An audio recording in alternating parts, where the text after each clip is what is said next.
What's up, RotoViz?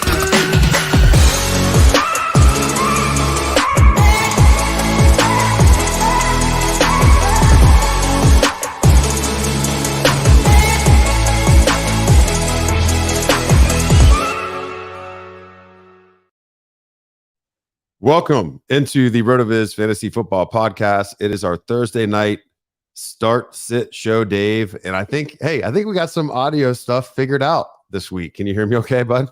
Yeah, I can hear you. Hopefully everybody can hear me and they're not hearing multiple me's, and everything will go along, according to plan.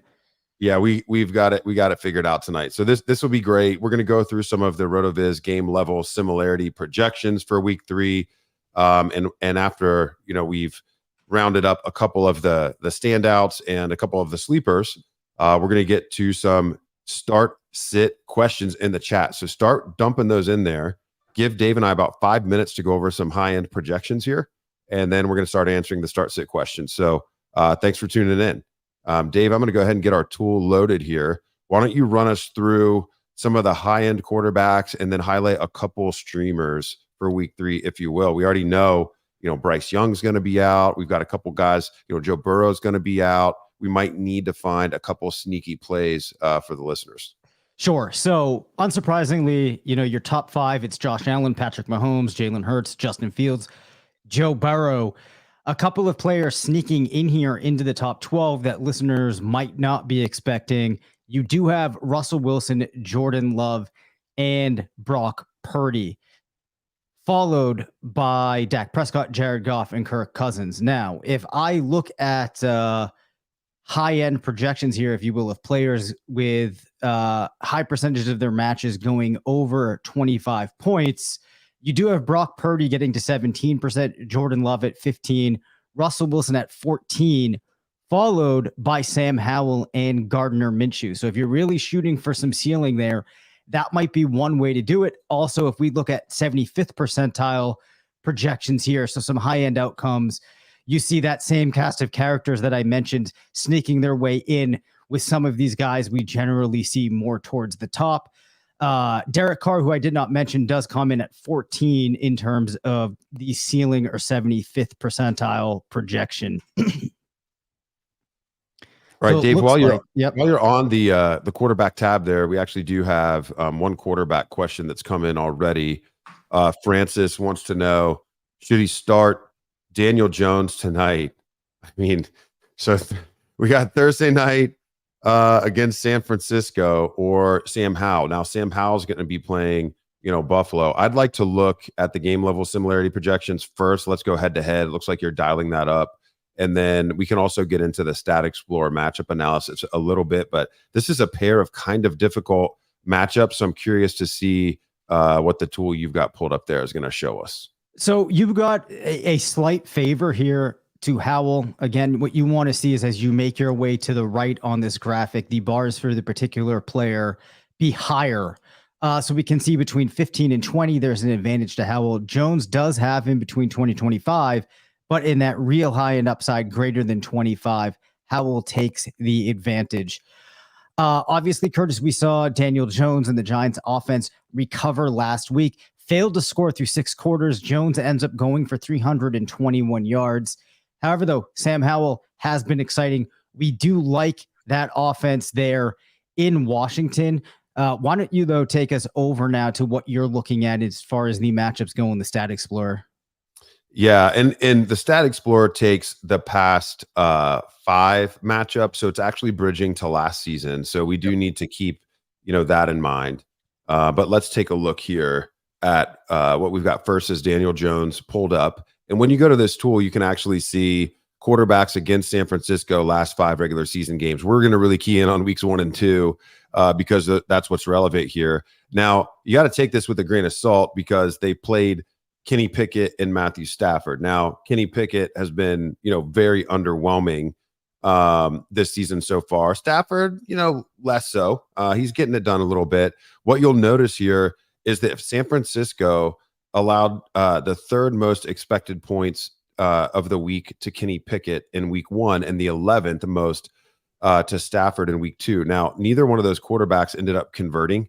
Both of them were bottom 4 quarterbacks in terms of fantasy points over expectation in those matchups, but the opportunity was there. And you actually see number 1 and number 2 down here in passing attempts rank allowed 46 passing attempts or greater in each of those 2 matchups.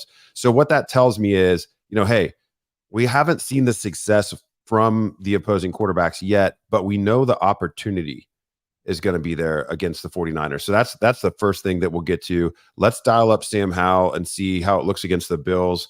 They have been very difficult so far for opposing QBs as well.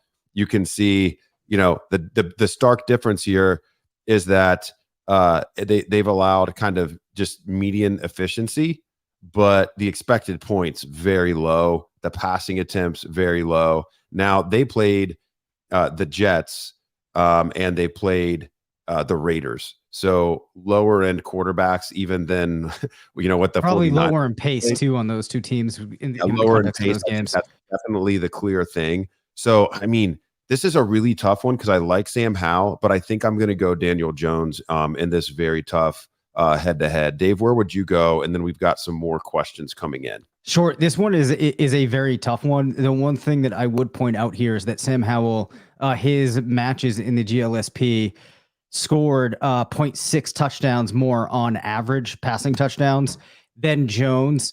It is a bit of a toss-up when you look at the defenses, though. I think that, unfortunately, we're going to have to split this down the middle here, and I would say that I would go with Howell, and how confident I am there. I would give like a 58% nod to Howell, leaving, a little bit of room there for Jones. How about you? Let me qualify my answer further. I think sans Saquon Barkley, the Giants offense is going to look just a little different. I don't know how much success. I mean, I guess you have Matt Breida revenge game. Of course. Right. Several years after the fact. Yeah. I think Daniel Jones is going to have to run around a little bit. And, I think if they're going to stay in this game at all, it's going to be on, it's going to go through him. The Commanders have had some success getting Brian Robinson going there a little bit. So that makes it lean just 10% the other way. So I guess we're going to find out, which argument Francis likes more. We did split that down the middle, but you can see how the tools, could help you make a decision there. Let's head over to running backs and wide receivers here. Let's take about 3 minutes and hit the high end guys there. And then we've got some flex questions coming in after you take us through some of the top projected players at those positions, Dave. Sure. So you got Tony Pollard, Christian McCaffrey. No surprise there. Raheem Mostert, on the heels of a very nice game, finds his way into the 3rd spot here. Derrick Henry, if Austin Eckler were to play, he would have a pretty, nice outlook here. So maybe that speaks some to what you could expect from Josh Kelly. James Conner might come as a bit of a surprise, followed by Travis Etienne. You do see Najee Harris towards the top. And Jerick McKinnon, Miles Sanders might be a couple of other surprising names. Now, of course, keep in mind that you do have games from last year seeding into this. One of the reasons why you see Jerick McKinnon where he is has not contributed too much at this point to the Chiefs offense. Of course, that could change very quickly. If you are looking for some other guys, maybe a bit down the leaderboard here that might make for interesting streams, or not streams, I should say flex plays. Does like things for Rachaad White, Samaje Perine with a pretty decent outlook. Latavius Murray, we joked about him last season, but it's amazing, Curtis. In 2023, he's still showing up in the top 30 of the GLSP running back rankings for a given week. I'm going to flip over here quickly to wide receiver. Shouldn't come as a surprise here. You got Justin Jefferson, Devonta Smith, Mike Evans, Keenan Allen, Tyreek Hill, Mike Williams toward the top of the board here. Tyler Lockett sneaking his way in.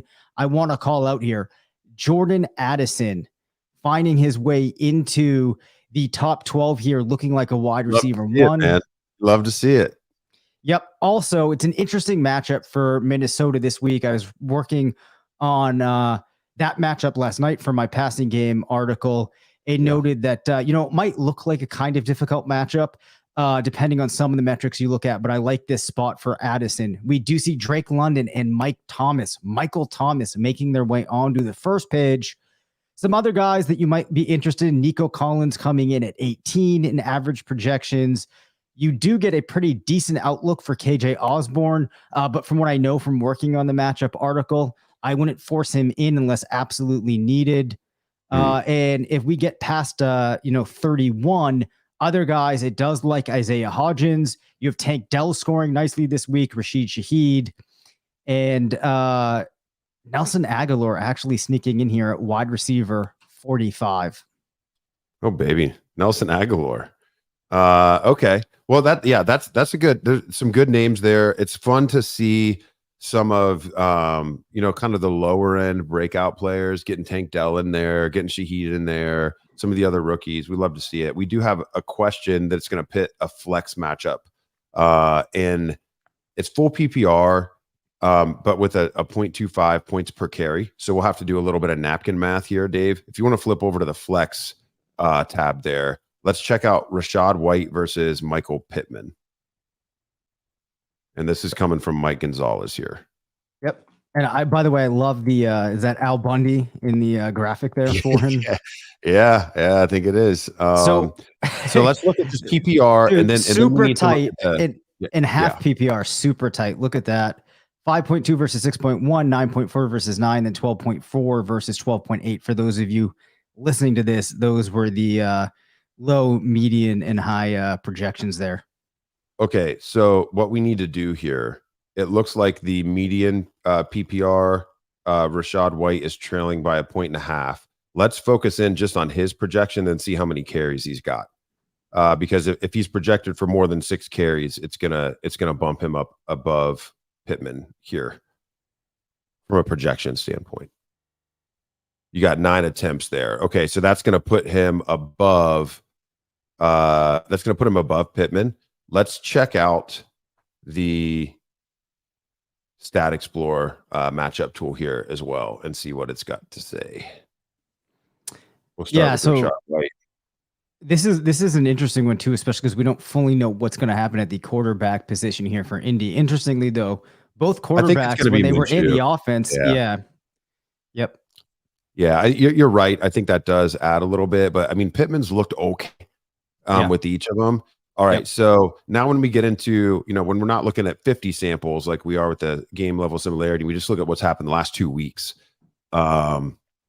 against Philadelphia. I mean, it hasn't been the kindest situation for running backs. Now, as a team, the Patriots got it done, and Ramondre got to a 14.9 number, 26.4 expected points against the Eagles by the Patriots. When we look at the Vikings, now the Vikings have been putrid from a backfield perspective. So we do have to take that, I think, into account here, but just 15.8 expected points there last week with the Vikings against the Eagles. So, I think Tampa Bay, I would put a little bit more faith in their offense getting it done from a balance perspective than I would from the Vikings. So I think this could resemble a little bit more like the Patriots situation. So I like the idea of going with Rachaad White here based off what I'm seeing here, but let's just make sure that we're not missing something, super simple with Michael Pittman and his matchup this week. So they're a big dog against Baltimore.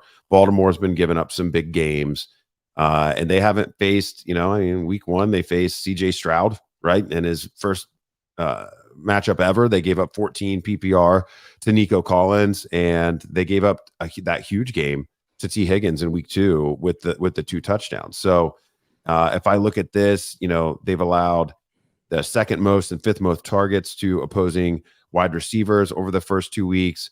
Top 5 receptions allowed to the position over the first 2 weeks. Expected points, top 4 in both of those situations. Man, it really looks like people are attacking this Ravens defense through the air. That's going to lean me. I think that's going to lean me to Pittman here over White, even despite that 0.25 PPC. Dave, how do you want to go?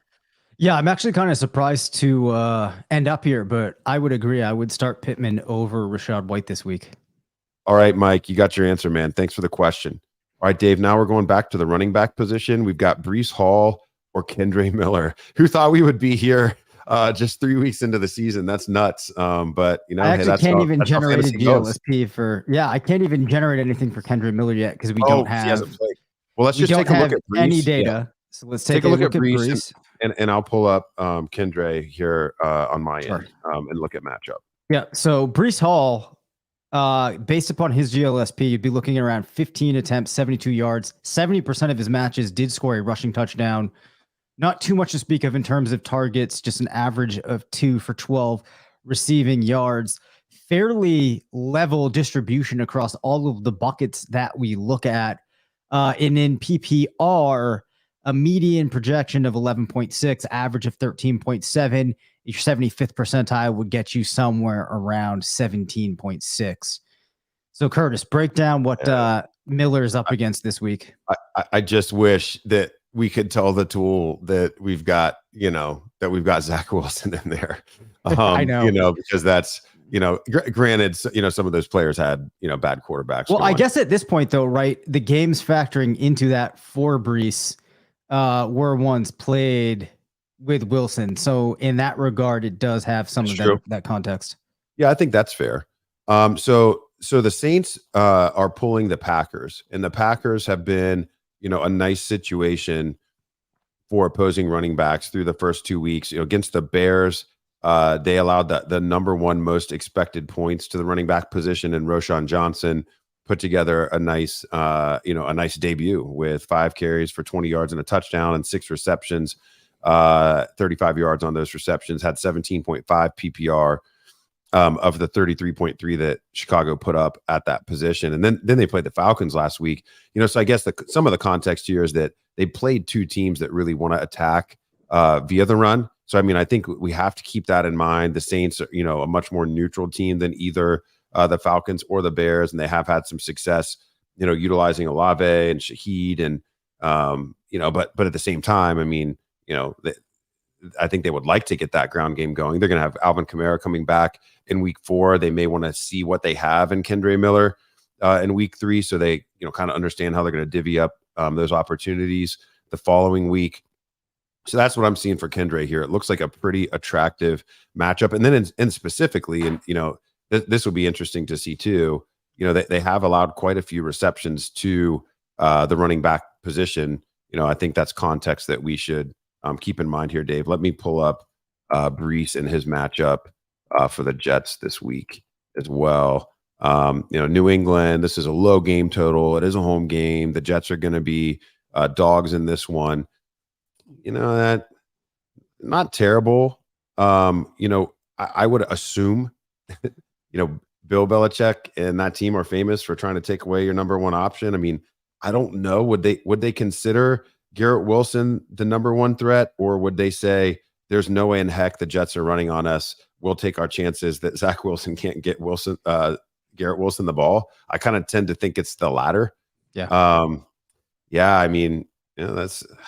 That's it's tough, man. How can I say sit Brees Hall for Kendre Miller? I think where I'm going to go here is if you're looking for a floor, I would still probably lean to Brees a little bit. I know that game got just way out of hand and he barely touched the ball last week. We also know that there's some of the complaint narrative, and he said, one reason that we lost, I only got 4 touches or whatever. That seems like that press conference was a long time ago.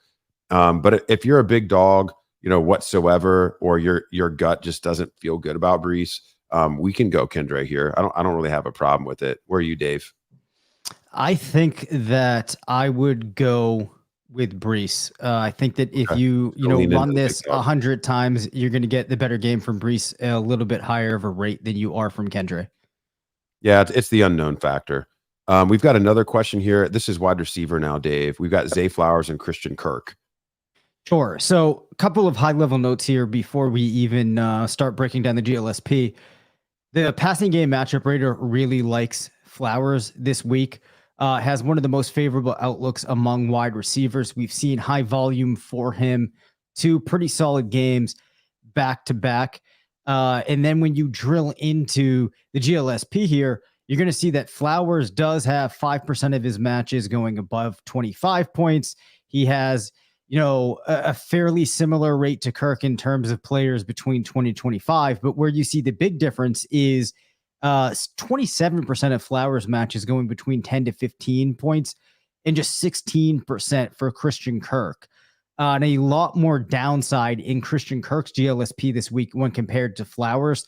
So if you're operating off of the GLSP alone, you're going to favor Flowers here than Kirk. Well, it doesn't change much when I get into the NFL Stat Explorer matchup tool, Dave, because the Colts have just been such a favorable matchup for opposing wide receivers. Sure. Calvin Ridley went off for 24.1 in week 1. Nico Collins torched them for 27.6 last week. This looks like a pretty clear runway. The Colts have allowed an astounding over 100 PPR points to wide receivers through 2 weeks. Well, get this, Curtis, right? It's crazy. I'm not sure that I've seen this. 106.2 or 106.2 PPR to wide receivers in just 2 games. Nuts. Well, get this though, right?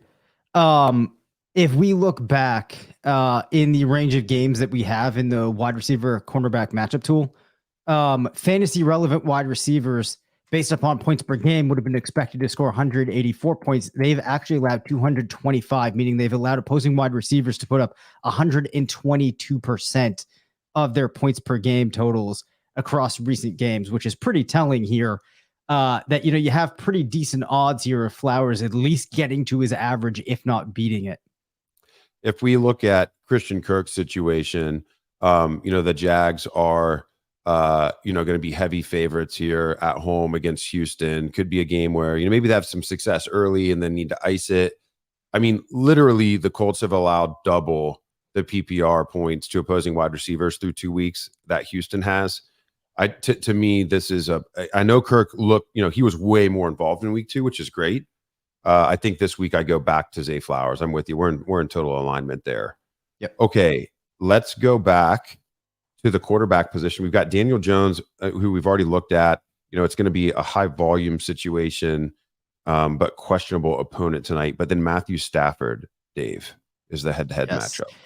So if you look at their distributions, what you're going to see here is that there is a bit of a favoring towards Stafford in the 15 to 20 bucket, but Jones stronger in the 20 to 25 bucket, does have more of a downside. So this one's really interesting. On an average basis here, Jones's matches coming up with around 16.1 on average. Stafford's 14.8, 75th percentile projections favor Jones, as well as 50th percentile projections. So I think the GLSP here would have you lean toward Jones because the advantage for him, is pretty evident when you look towards the top end and across those different metrics that I just listed out. I think what does make this a touch more complicated is you could look at some of the potential, game narratives here, like we mentioned earlier with Saquon out and how the Giants might respond. Do you have a strong lean, or you want to pop into some of the other tools here before we come up with a decision? No, I'm playing Stafford. The Rams offense is really humming. I think they're finding themselves. I get the rushing upside case that you have from Daniel Jones, but we saw what happened in week 1. The problem with Daniel Jones is you could get 7 points tonight. I'm just, right. The range of outcomes is too great. I can't advise it. I'm going with Matthew Stafford here. That is a tough one. It's a great question. We're going Stafford here. Yeah, I was on Stafford as well. All right. Now we've got a flex. We've got okay. Oh, this is an interesting one. We've got some wide receivers and a wide receiver and a couple of running backs here. We've got Sky Moore, Tyler Algier, or Craig Reynolds. Man, I understand, Big Craig, maybe getting the carries for Montgomery, and the Lions seem to kind of have this figured out and their roles really defined. For PPR, before we even look at it, I just think, with how Algier has been involved in that offense, and I would find myself surprised if I was to go Reynolds here. But let's take a look at these players here in the tools first, Dave. Sure. So one quick thing I'm doing first is looking at the matchup rating tool for Sky Moore. It's a little bit below average from a difficulty perspective, given his matchup rating. Then if you compare Algier to Moore, in the buckets that we look at, Algier has by far definitive advantage. What you see for more is that there's been a lot of players that have come out and just laid goose eggs, which I think when you look at the way that the Chiefs offense has been operating, seems very possible. There's still not a clear defined pecking order there. You have Kelsey back now. I would definitely prefer Algier here, and I think it's pretty evident when you look at the GLSP. I will pull up Craig Reynolds as well, and I'm not sure what we really are going to have in there for useful data. So it's not, you know what I mean? That's part of the situation, right? I mean, yeah. So what I will say, man, you know, it's pretty tricky when you look at the running back. I mean, so two of these running backs are actually facing off, Dave. You know, we've got Detroit and Atlanta facing off here. Yep. Atlanta hasn't faced the strongest opposing rushing attacks, but they've also been pretty effective at shutting them down. You know, just based off of what we know about these teams and how they're going to prefer to move the ball, and if they're going to have success, what that's going to look like. I mean, I'm not going Craig Reynolds over Algier. To me, this is just Algier versus Sky Moore. Let me pull up Sky Moore and some of his situational matchups in the Stat Explorer while you're looking for some Reynolds stuff here. Yeah, I mean, I will just say, while you're pulling that up, that you know, to me, this is an Algier play here. I'm fairly confident in that is where I would lean. You know, there are some unknowns there with Reynolds, which open up some ceiling, perhaps. But I think that the case that you can make for Reynolds for ceiling, you know, maybe you could make one, you know, that's equally as strong for Algier. All right, looks like he needs some real big points here. We got some clarifying commentary here in the chat. So we're looking at ceiling. I mean, looking at what you've got pulled up here with, I mean, that's a pretty solid frequency. It looks like 22% of sims for Algier, higher than 15 PPR. That's pretty good for, you know, the number 2 in the committee. I'm looking at Sky Moore over here. I'm not going to share the screen, but I'm looking at the Chiefs and Bears matchup here. Chiefs are really heavy home favorites.